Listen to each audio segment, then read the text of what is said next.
শরীফের ভিতরে আসছে রাসূল সাল্লাল্লাহু আলাইহি সাল্লাম যখন হাউজে কাউসারের পাশে থাকবেন, রাসূল উম্মতের জন্য অপেক্ষমান থাকবেন। ডান পাশে হযরত আবু বকর রাদিয়াল্লাহু তাআলা আনহু থাকবেন, বাম পাশে হযরত ওমর রাদিয়াল্লাহু তাআলা আনহু থাকবেন।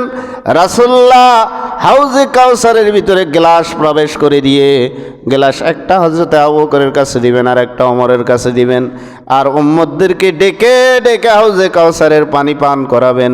যার কিসমতে হাউজে কাউসারের এক পেয়ালা পানি পান করার সৌভাগ্য হয়, সে 50,000 বছর পর্যন্ত তার আর পিপাসা লাগবে না।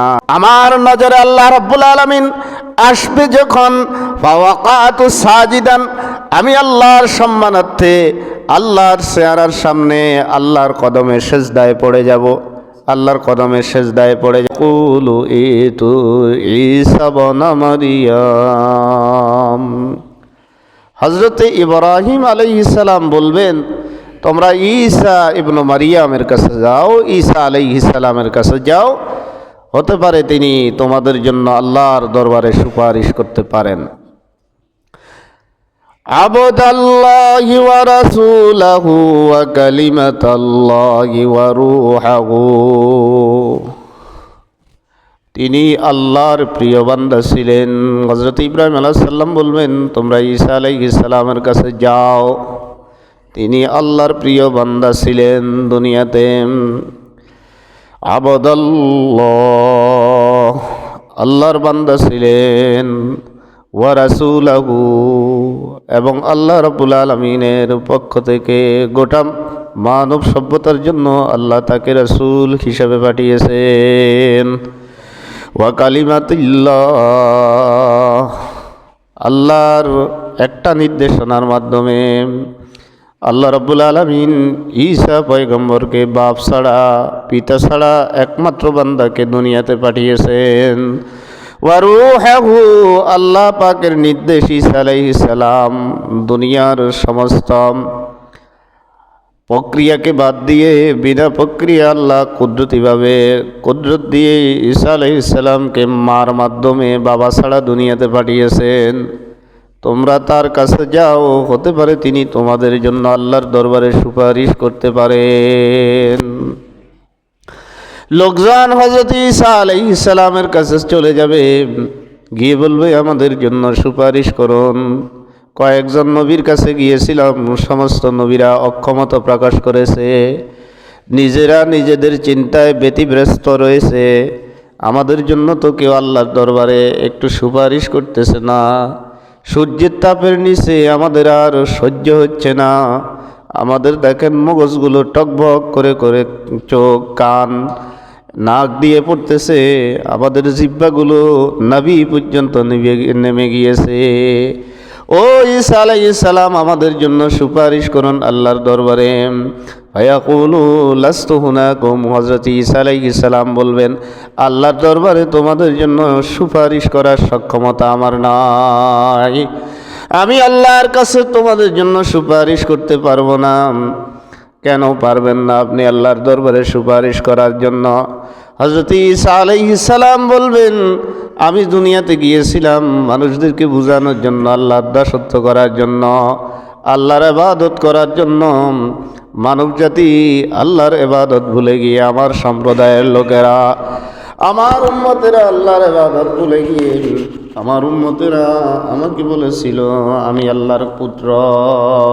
নাউজুবিল্লাহ। ঈসা আলাইহিস সালামের উম্মতেরা কি বলেছিল? ঈসা আলাইহিস সালাম আল্লাহর পুত্র। আল্লাহ পাক কোরআন শরীফে কোট করেছেন, ওয়াকালাতিন নাসারা মাসীহ ইবনুল্লাহ ওয়াকালাতিল ইয়াহুদু উযাইর ইবনুল্লাহ। গোটা খ্রিস্টান সম্প্রদায় আমাকে আল্লাহর পুত্র হিসেবে সাব্যস্ত করেছে। আল্লাহ রাব্বুল আলামিন লা শারীকা লাহু, আল্লাহর কোনো শরীক নেই, আল্লাহর কোনো স্ত্রী নেই, আল্লাহর কোনো সন্তান নেই। আমি জানি না আজকে রব্বুল আলামিন আমার সাথে কি আচরণ করে, কি ব্যবহার করে, এটা আমার জানা নাই। আমার পক্ষে তোমাদের জন্য সুপারিশ করা সম্ভব হবে না। আজকে তোমাদেরকে বলে দিচ্ছি, কিয়ামতের ময়দানে কারো পক্ষে তোমাদের জন্য সুপারিশ করা সম্ভব হবে না, কেউ তোমাদের জন্য সুপারিশ করতে পারবে না। তবে তোমাদেরকে আমি একটা সাজেশন দিতে পারি, তোমরা চলে যাও সাইয়্যিদুল মুরসালিন মুহাম্মদুর রাসূলুল্লাহ সাল্লাল্লাহু আলাইহি সাল্লামের কাছে। তিনি ছাড়া আমার মনে হয় আজকে হাশরের ময়দানে কেউ সুপারিশ করতে পারবে না। সুবহানাল্লাহ। হযরত ঈসা আলাইহিস সালাম বলবেন, ইতু মুহাম্মাদান আবদান, মুহাম্মদ সাল্লাল্লাহু আলাইহি সাল্লামের কাছে তোমরা চলে যাও। আবদান, মুহাম্মদ সাল্লাল্লাহু আলাইহি সাল্লাম আল্লাহ রাব্বুল আলামিনের এমন গোলাম, গফারাল্লাহু লাহু মা তাকদ্দামা মিন যামবিহি ওয়া মা তাআখার। পৃথিবীতে একটি মাত্র মানুষ যাকে আল্লাহ পাক পাঠিয়েছেন, তার আল্লাহ রাব্বুল আলামিন নবী হিসাবে পাঠানোর পরেও নবীদের শানে খেলাফ কিছু কাজ হয়ে থাকে। মুহাম্মদ সাল্লাল্লাহু আলাইহি সাল্লাম এমন ব্যক্তিত্ব, তার অতীত এবং বর্তমান ভবিষ্যৎ যত নবুয়তের শানে খেলাফ যত কাজ নবী মুহাম্মদ সাল্লাল্লাহু আলাইহি সাল্লামের কাছে থেকে প্রকাশ পেয়েছে। রব্বুল আলামিন সব কিছু মুহাম্মদ সাল্লাল্লাহু আলাইহি সাল্লামের ক্ষমা করে দিয়ে মাসুম করে আল্লাহর কাছে ডেকে নিয়েছেন। আজ তোমরা মুহাম্মদ সাল্লাল্লাহু আলাইহি সাল্লামের কাছে চলে যাও। উনি ছাড়া হাশরের ময়দানে আজকে তোমাদের জন্য কেউ সুপারিশ করতে পারবে না, আল্লাহর সামনে দাঁড়িয়ে কথা বলতে পারবে না। ফায়াতুনি, রাসূল সাল্লাল্লাহু আলাইহি সাল্লাম বলেন, গোটা হাশরের ময়দানের মানুষগুলো আমার কাছে ছুটে আসবে সুপারিশ করার জন্য, তাদের ব্যাপারে আল্লাহর কাছে বলার জন্য। ফাআনতালিকু, আমি তাদেরকে নিয়ে রওনা দেব আল্লাহর কাছে। হাত্তা আস্তাযিনু আলা রব্বি, এবং আল্লাহর কাছে গিয়ে আমি গোটা মানব জাতির জন্য সুপারিশ করার অনুমতি চাব। ফায়ুযান আলী, আল্লাহ রাব্বুল আলামিন কেবলমাত্র হাশরের ময়দানে আমি মুহাম্মদ সাল্লাল্লাহু আলাইহি সাল্লামকে সুপারিশ করার অনুমতি দিয়ে দিবেন। ফাইযা রাআইতু রাব্বি, এই অবস্থায় যখন আমি রবের কাছে অনুমতি চাব, একটু নজর করে দেখব রব্বুল আলামিন আমার দুনিয়ার যেই চাক্ষুষ দুইটা চোখ দিয়েছে, কখনো আল্লাহ রাব্বুল আলামিনকে দেখার সৌভাগ্য হয়নি। আমি মুহাম্মদ সাল্লাল্লাহু আলাইহি সাল্লাম হাশরের ময়দানে সর্বপ্রথম ব্যক্তি যেই তার সচক্ষে সর্বপ্রথম তার রব আল্লাহকে দেখবেন। আমি আমার আল্লাহ রাব্বুল আলামিনকে দেখব, আমার নজরে আল্লাহ রাব্বুল আলামিন আসবে যখন, ফাওয়াকাতু সাজিদান, আমি আল্লাহর সম্মানার্থে আল্লাহর চেহারার সামনে আল্লাহর কদমে সেজদায় পড়ে যাব, আল্লাহর কদমে সেজদায় পড়ে যাব। ফায়াদাউনি মাশাআল্লাহু, আমি দীর্ঘ সময় সেজদায় পড়ে থাকব, দীর্ঘ সময় আল্লাহর কাছে প্রার্থনা করব, চাবো যে মানব জাতির সমস্ত মানুষগুলো সকলের কাছে বঞ্চিত হয়ে রব্বুল আলামিন আমার কাছে এসেছে, আমি আপনার কাছে সুপারিশের অনুমতি চেয়েছি, আমাকে সুপারিশের অনুমতি দেওয়া হয়েছে। আমি আপনার কদমে সেজদায় পড়ে গেলাম, যতক্ষণ পর্যন্ত আপনি আমাকে অনুমতি না দিবেন ততক্ষণ পর্যন্ত আমার কপাল জমিন থেকে উঠাবো না। সুম্মা ইউকালু, এরপরে বলা হবে, আল্লাহর পক্ষ থেকে ঘোষণা করা হবে, মুহাম্মদ সাল্লাল্লাহু আলাইহি সাল্লাম দীর্ঘ সময় সেজদায় পড়ে থাকবে, আল্লাহর পক্ষ থেকে ঘোষণা হবে, ইরফা রাসাকা ওয়া ফি রাওয়ায়াতিন ইরফা রাসাকা ইয়া মুহাম্মদ। মুহাম্মদ সাল্লাল্লাহু আলাইহি সাল্লাম সেজদা দীর্ঘ সময় দিয়েছেন, আর সেজদা দেওয়ার প্রয়োজন নাই, মাথাটা উঠান। ওয়াসআলতু তাহু, আমি আল্লাহর কাছে আজকে আপনি যা চাবেন, উম্মতের জন্য, গোটা মানবতার জন্য যা চাবেন, আমার পক্ষে সম্ভব হলে পরে আমি আল্লাহ রাব্বুল আলামিন এটা কবুল করে নেব। ওয়াসআলতু তাহু, যা চাবেন আপনাকে দেওয়া হবে। ওয়াকুল ইউসমা ওয়াশফা তুশাফা ওয়াকুল ইয়াসমা আল্লাহ রাব্বুল আলামিন ইউসুমা, আল্লাহ রাব্বুল আলামিন বলবেন, হে মুহাম্মদ সাল্লাল্লাহু আলাইহি সাল্লাম শুনুন, এবং আপনি কাদের কাদের জন্য সুপারিশ করবেন আপনি সুপারিশ করেন। আমি আল্লাহ রাব্বুল আলামিন ঘোষণা দিলাম, ওয়াসফা তুসাফা, আপনি যেই সুপারিশ করবেন আমি আল্লাহ দয়া করে আপনার সুপারিশ গ্রহণ করে নেব। লা ইলাহা ইল্লাল্লাহ, জোরে জোরে লা ইলাহা, লা ইলাহা ইল্লাল্লাহ।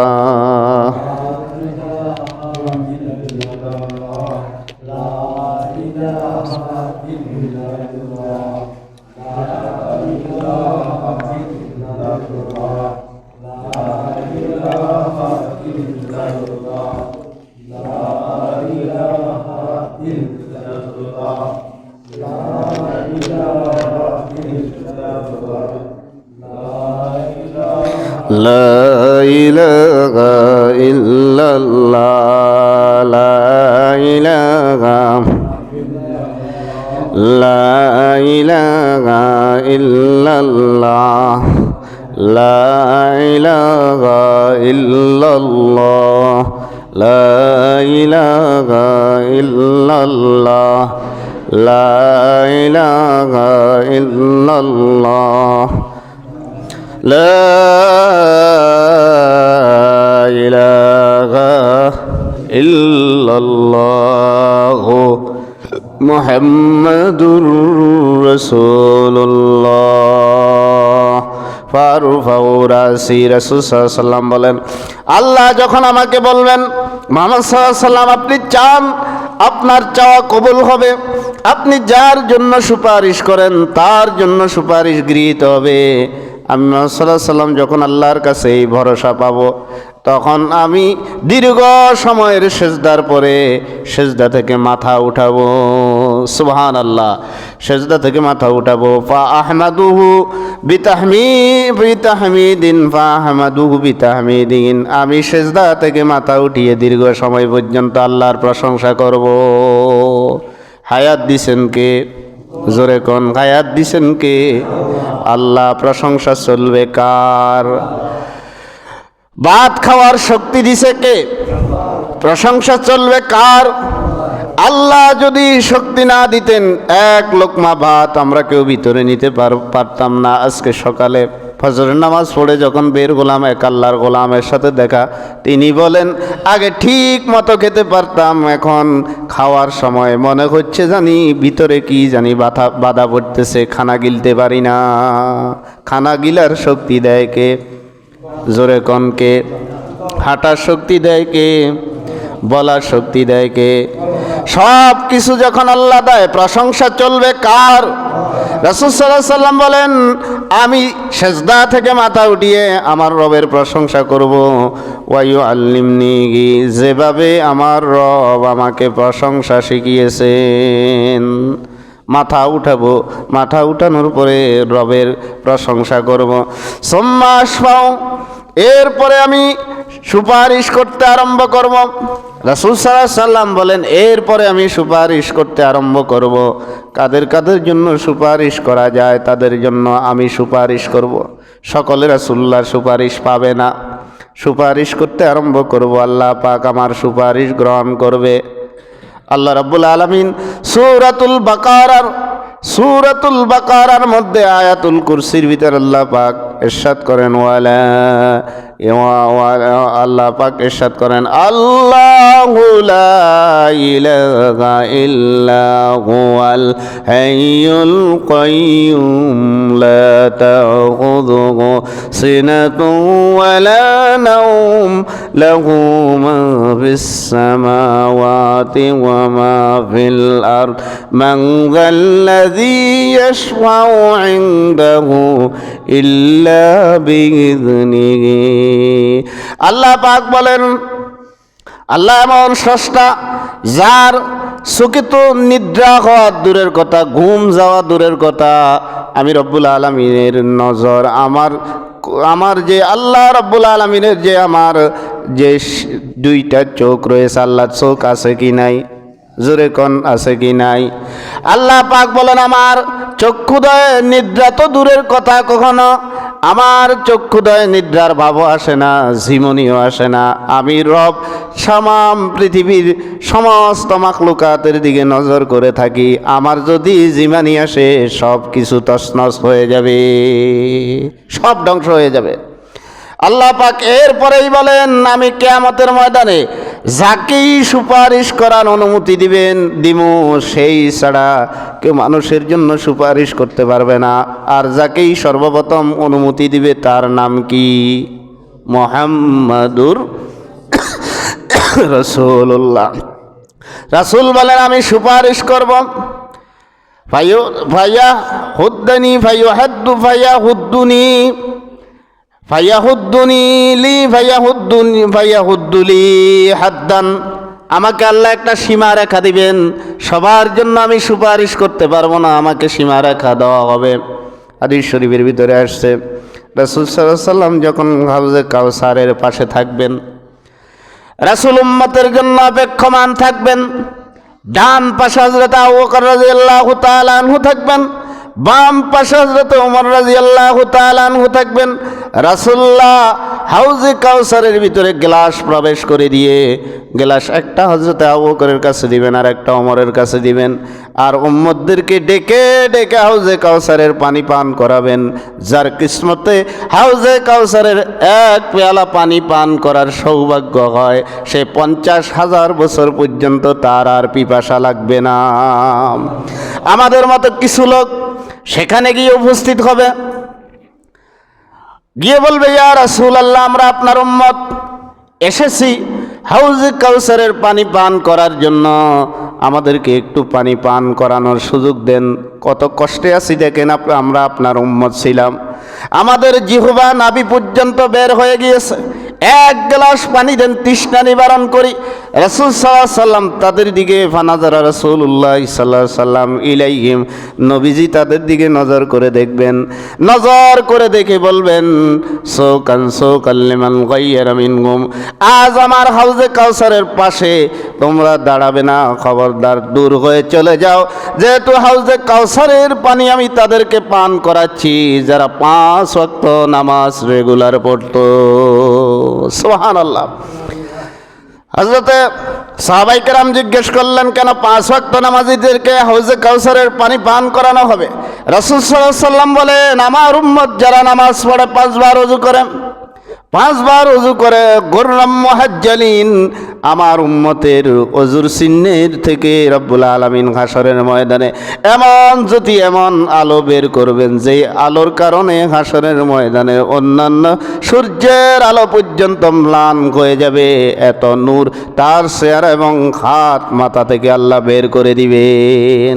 তাহলে যারা জুমা পড়তে আসে, অন্য নামাজ হলে না, দোয়ানে বইতে, তারা হাউজে কাউসারের পানি পাইবনি? জোরে কোন পাইবনি? কিসমত হইবনি? কাপড় নষ্ট হয়ে যায়, অনেক গুণের আছে না, আল্লাহ এগুণের আজীবন কাপড় নষ্ট করেই দেয়। খুবই সকল আল্লাহ আমাদেরকে হেদায়েত দান করুক। জোরে কোন আমিন। মিছা কথা কইয়েননি। নামাজ আল্লাহ ডাকছেন, দেখবেন কই আর লঙ্গিতে সমস্যা, তোর লঙ্গিতে কি ফাইখানা করে দিছস? দেখো নাদন মূর্খ, এটা তো তোরই সম্পদ। নামাজ তোর সম্পদ, রোজা তোর সম্পদ, হজ তোর সম্পদ। জায়গা রেখে গিয়েছ, ছেলেরা বিক্রি করে খাবে, তোর জন্য 1 টাকাও দান করবে না। কথা ঠিক কিনা? এটাই তো বাস্তবতা। তাহলে রাসূল সাল্লাল্লাহু আলাইহি ওয়াসাল্লাম হাশরের ময়দানে সবার জন্য কি করতে পারবেন না? সুপারিশ। এমনকি অনেককে তাড়িয়েও দেওয়া হবে।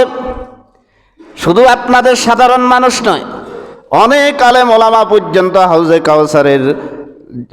কাউসারের কাছে যাবে, যারা আলেম ছিল, যাদেরকে আমরা মুহাদ্দিস জানতাম, মুফাসসির জানতাম, তাদেরকে রাসূল সাল্লাল্লাহু আলাইহি ওয়াসাল্লাম দূর দূর করে হাউজে কাউসারের কাছ থেকে তাড়িয়ে দিবেন, বলবেন, তোরা নিজেরও বেদাত করেছ, শরীয়তের ভিতরে নতুন কিছু প্রবেশ করিয়ে দিয়েছ, এমন কথা বলেছ, এমন আমল করার জন্য লোকদেরকে বলেছ যেটা আমি মুহাম্মদ সাল্লাল্লাহু আলাইহি ওয়াসাল্লাম বলি নাই।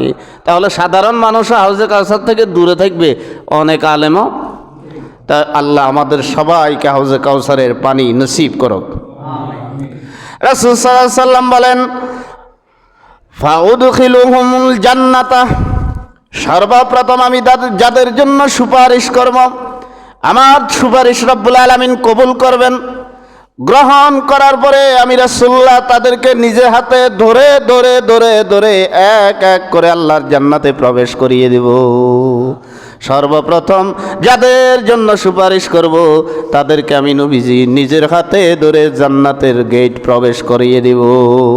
সুবহানাল্লাহ। সুম্মা আউদু ইলাইহি, প্রথম শ্রেণীর মানুষগুলা, প্রথম শ্রেণীর ইমানদারগুলাকে আমি রব্বুল আলামিনের সামনে থেকে নিয়ে জান্নাতে প্রবেশ করিয়ে দেব। এজন্য আমরা আল ফিকহুল আকবার আকিদাতুত তাহাবীর ভিতরে ইমাম আবু হানিফা রাহমাতুল্লাহ আলাইহির একটা কওল, তিনি রাসূল থেকে হাদিস নকল করে বলেন, পৃথিবীতে এমন কিছু মানুষ আছে যাদেরকে বাহ্যিকভাবে মুমিন বলা হয়, সবাই মনে করে তারা মুসলমান, মুমিন, নামাজ পড়ে, রোজা রাখে, কিন্তু আল্লাহর আদালতে এই শ্রেণীর মানুষগুলো কাফের হয়ে উঠবে। আল্লাহ আমাদেরকে হেফাজত করো, আমাদের ঈমানকে নবায়ন করার তৌফিক দান করো। দুনিয়ার মানুষ তাদেরকে তাহাজ্জুদ গুজার মনে করত, নফল ইবাদতকারী মনে করত, হাজি সাহেব মনে করত, গাজী সাহেব মনে করত, বড় বড় আলেম মনে করত। এই শ্রেণীর মানুষগুলো অনেক মানুষ কিয়ামতের ময়দানে কাফের হয়ে উঠবে। বাহ্যিকভাবে মুমিন হলেও দিলের ভিতরে তার ঈমান ছিল না।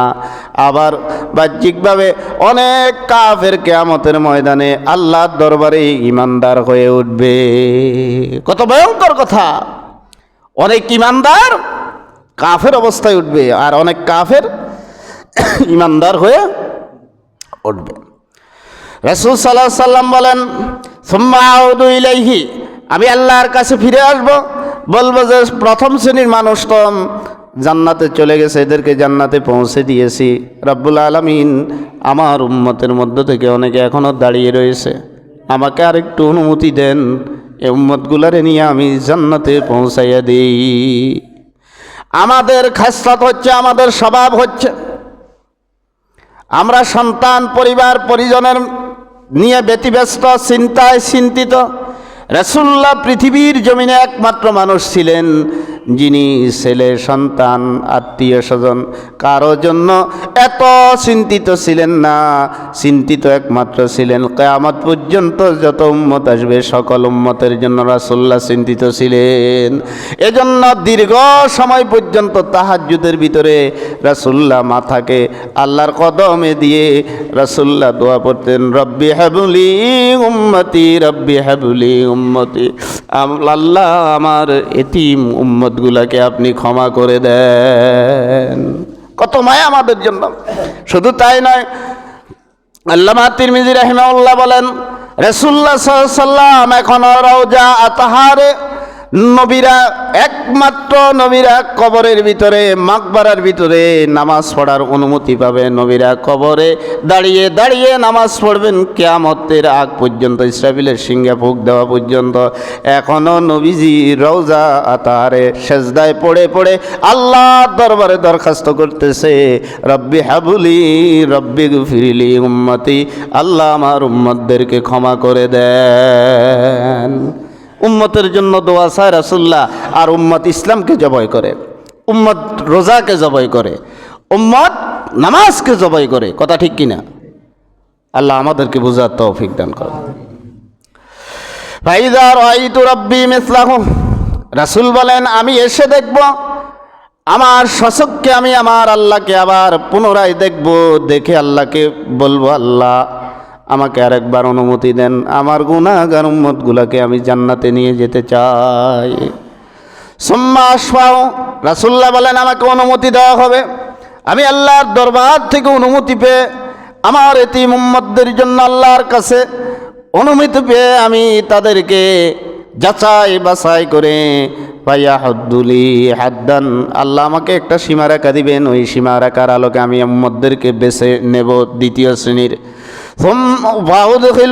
জান্নাতা, এরপর আমি রাসূল সাল্লাল্লাহু আলাইহি সাল্লাম দ্বিতীয়বার যাদেরকে বাছাই করব তাদেরকে আমার হাতে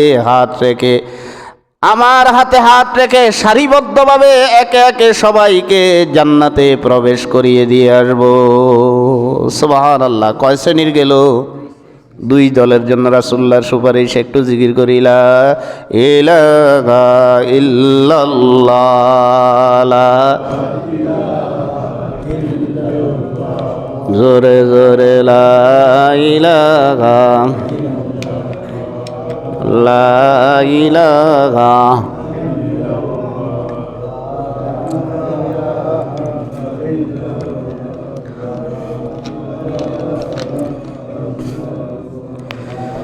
লা ইলাহা ইল্লাল্লাহ, লা ইলাহা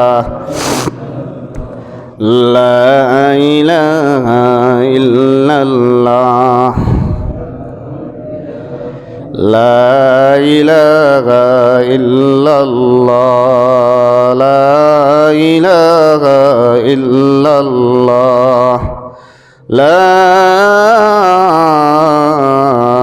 ইলাহা ইল্লাল্লাহু মুহাম্মাদুর রাসূলুল্লাহ। সুম্মা আউযু ইলাইহি ফাইযা রাআইতুহু রাব্বি মিসলাহু। রাসূলুল্লাহ বলেন তৃতীয়বার আমি আসব। কয় নম্বর বার? 3 নম্বর বার। উম্মতের মায়া আমার কলিজা, তখন উম্মতের মায়া আমার কলিজায় ফিন ফিন করবে যে আমার কোন উম্মতটা জাহান্নামী হয়ে যায়, জন্য আমি তৃতীয়বার আসবো আল্লাহর দরবারে। ফাইযা রাআইতু রাব্বি মিসলাহু, আমি আমার রবকে প্রথম 2 বার যে অবস্থায় দেখেছি তৃতীয়বারও সেই অবস্থায় দেখব। রব্বুল আলামিনের দিদার মুমিনদের জন্য সবচাইতে বড় নিয়ামত। হাদিস শরীফের ভিতরে আসছে আল্লাহ রাব্বুল আলামিন হাসরের ময়দানে ডেকে বলবেন, ও জান্নাতীরা, সমস্ত নিয়ামত পেলেম, তোমাদের আর কোনো নিয়ামত আছে কিনা? হযরত রাসূল করিম সাল্লাল্লাহু আলাইহি ওয়াসাল্লাম বলবেন, জান্নাতের ভিতরে কিছু চালাক মানুষ থাকবে। তারা বলবে, আল্লাহ তাআলা, দুনিয়াতে নবীদের কাছে আপনার বর্ণনা শুনেছি, নবীদের বর্তমানে ওলামায়ে কেরামের কাছে আপনার বর্ণনা শুনেছি, জান্নাতে আসলাম, সকল নিয়ামত পেয়েছি, কিন্তু আমাদের স্বচক্ষে আপনাকে দেখার তৌফিক হয় নাই। যখন জান্নাতীরা আল্লাহ রাব্বুল আলামিনের কাছে এই কথা বলবেন, আল্লাহ পাক জান্নাতীদের সামনে কাশেফ হয়ে যাবেন। আল্লাহ রাব্বুল আলামিন যখন জান্নাতীদের সামনে জান্নাতীদেরকে দেখা দিবেন, হাদিস শরীফের বর্ণনায় মুফাসসিরিনে কেরামগণ বলেন, জান্নাতীরা আল্লাহ রাব্বুল আলামিনকে দেখে এমনভাবে বেহুশ হবেন, জান্নাতীরা 70,000 বছর পর্যন্ত আর হুঁশ থাকবে না, কোনো খানার প্রয়োজন হবে না, খাবে না, অন্য কোনো চিন্তা থাকবে না। যখন জান্নাতীরা হুঁশে আসবেন, তখন আল্লাহ রাব্বুল আলামিন বলবেন, আর কি চাও? জান্নাতীরা বলবে, আয় আল্লাহ, জান্নাতে অন্য কোনো নিয়ামত চাই না, শুধু আপনাকে এক নজরে দেখতে চাই।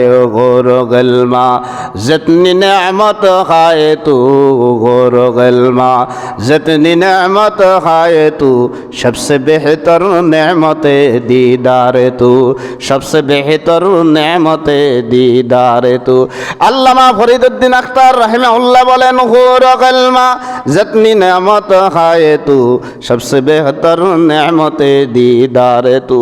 ও দুনিয়ার মানুষ, তোমরা কি জানোনি পৃথিবী এবং জান্নাতের মধ্যে সব চাইতে বড় নেয়ামত হচ্ছে রব্বুল আলামিনের দর্শন। আল্লাহকে দেখা সব চাইতে কি বড় নেয়ামত। আল্লাহ আমাদেরকে তোমাকে সচক্ষে দেখার তৌফিক দান করো।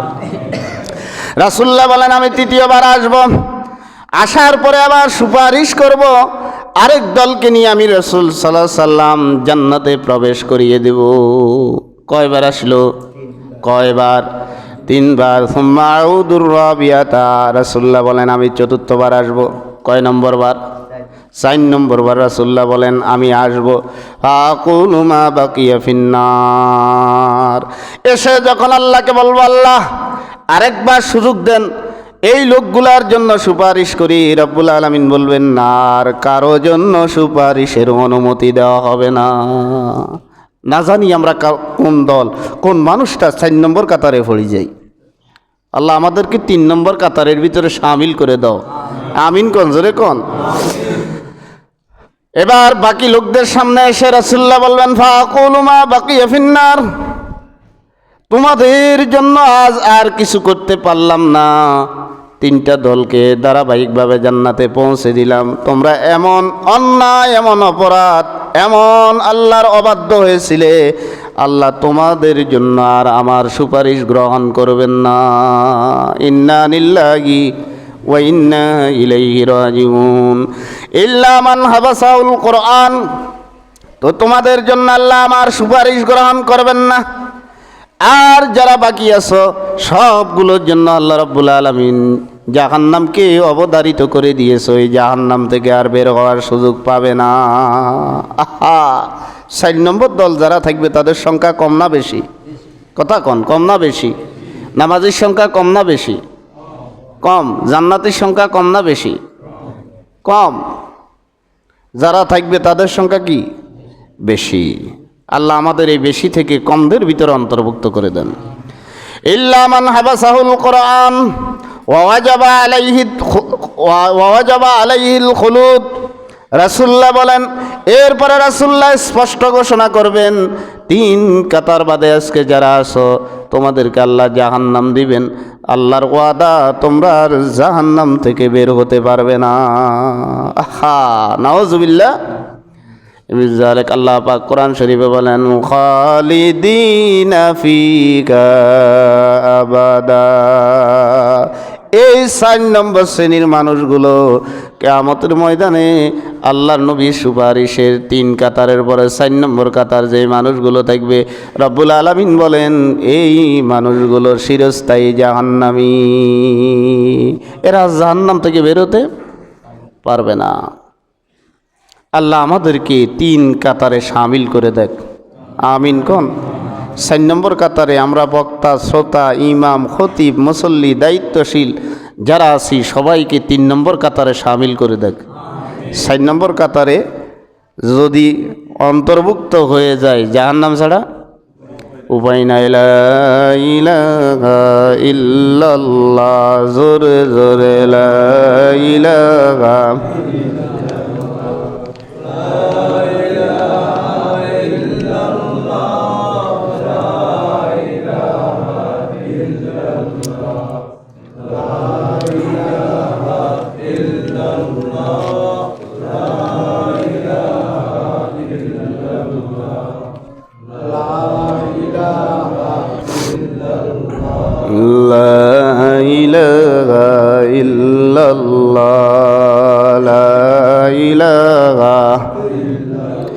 লা ইলাহা ইল্লাল্লাহু মুহাম্মাদুর রাসূলুল্লাহ। আল্লাহ রাব্বুল আলামিন বলেন, ইন্নাল্লাযীনা আমানু ওয়া আমিলুস সালিহাতি وعملوا الصالحات كانت لهم جنات خالدين فيها। নিঃসন্দেহে যারা ঈমান আনে, ঈমান আনার সাথে সাথে নেক আমল করে, তাদেরকে আমি আল্লাহ রাব্বুল আলামিন জান্নাতে প্রবেশ করাবো। শুধু জান্নাতে প্রবেশ করাবো না, খালিদিনা ফিহা আবাদা, জান্নাত থেকে আর কখনো তাদেরকে বের করে দেব না। আর যারা আমার কুফরি করে, নামাজ পড়ে না, রোজা রাখে না, নামাজের সময় দোকানের দিকে যায়, দোকানে বসে থাকে, আল্লাহ রাব্বুল আলামিন বলেন, উলাইকা আসহাবুন নারি হুম ফিহা খালিদুন। এই শ্রেণীর মানুষগুলাকে আমি আল্লাহ জাহান্নামের জন্য বানাইছি। আর জাহান্নামে দিলে পরেও 1 সেকেন্ডের জন্য জাহান্নাম থেকে বের করা হবে না। নাউজুবিল্লাহ বলেন সব। জাহান্নামের অবস্থা কিরকম?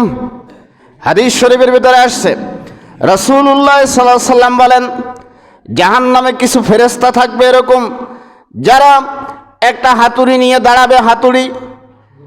হাতুড়ি কত বড় হবে? জাহান্নামের একটা হাতুড়ি হবে উহুদ পাহাড়ের সমান। এই উহুদ পাহাড়ের সমান হাতুড়ি দিয়ে বেনামাজির মাথার উপরে আঘাত করা হবে। মাথা চূর্ণ বিচূর্ণ হয়ে যাবে, মগজগুলো বের হতে থাকবে, কান, চোখ এবং নাক দিয়ে মগজগুলো বের হতে থাকবে। আবার যখন হাতুড়ি উঠাবে তখন আবার মাথা জোড়া লেগে যাবে। ওই সমস্ত মানুষগুলো চিৎকার মেরে বলবে, দুনিয়াতে মারা গিয়েছিলাম, আল্লাহ আমাদের মৃত্যু দিয়ে দাও। আর জাহান্নামের আযাব সহ্য হচ্ছে না, আল্লাহ আমাদের মৃত্যু দিয়ে দাও। আল্লাহ রাব্বুল আলামিন বলবেন, না, আজ জাহান্নামে কারো মরণ হবে না, জান্নাতেও কারো মরণ হবে না। মরণ নামক যেই বিষয়টা আছে সেটাকে আমি হারাম করে দিলাম। জান্নাতে মরণ আসেনি, জাহান্নামে মরণ আসেনি। নামাজ না পড়ি থাকুন যাইব নি? এই ওয়াজের পরেও থাকবে অনেকে। ওরে বুঝো না, কোরআন শরীফের আর হাদিসের বাইরে কোনো ওয়াজ করছি নি না, কোনোদিন ওয়াজ করি। দলিল ছাড়া যদি ওয়াজ করতাম বহুত আগে মারি খাইতাম। এখন বুঝি দলিল ছাড়া, কোরআন আর হাদিস ছাড়া যদি আলোচনা হইতো বহুত আগে মারি খাই যেতাম। আক্রমণ হইতো, কইতো আন্নে আঙ্গ বিরুদ্ধে ওয়াজ করেন, দলিল দেন। ওরে বুঝো না, হের ব্যাজ্ঞান মারি লইয়ের আর কইতাম আর ওই পর্যন্ত আর ক্যাপাসিটি মাইনবেল্লাই বাধ্য করতাম না। ওরে বুঝো না, বাধ্য করার সুযোগ আছে নি। এই জন্য আমাদের মধ্যে দেখবেন অনেকে দাওয়াতের প্রক্রিয়া জানে না। একজন মানুষকে অত্যন্ত মুলায়েম ভাষায়, সুন্দর ভাষায় মসজিদের দিকে ডাকতে হবে। আপনার আওয়াজে, আপনার চলন বাচনভঙ্গিতে অনেক সময় বেনামাজি আরো খারাপ হয়ে যাবে। সুন্দর ভাষায় আল্লাহ পাক কোরআন শরীফে বলেন, উদউ ইলা সাবিলি রাব্বিকা বিল হিকমাতি ওয়াল মাউইজাতিল হাসানা। এজন্য দেখবেন দাওয়াত ও তাবলীগের মানুষগুলো মসজিদ থেকে বের করে দেয়, থাকবার জন্য দেয় না।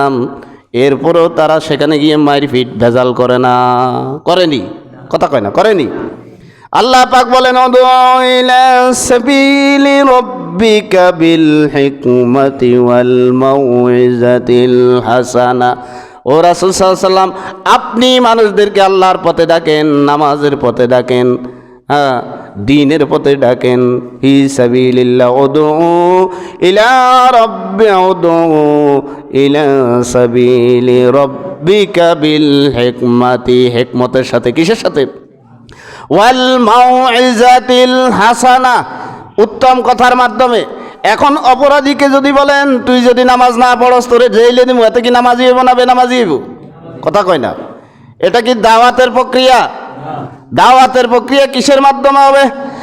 হিকমত। কথা হবে কি? নরম। আপনার জায়গা জমি নিয়ে গরম হইতে পারেন, কিন্তু দ্বীনের ক্ষেত্রে কি? নরম। আল্লাহ পাক আমাদেরকে দ্বীনি দাওয়াত দেওয়ার কৌশলগুলো বুঝে নেওয়ার তৌফিক দান করো।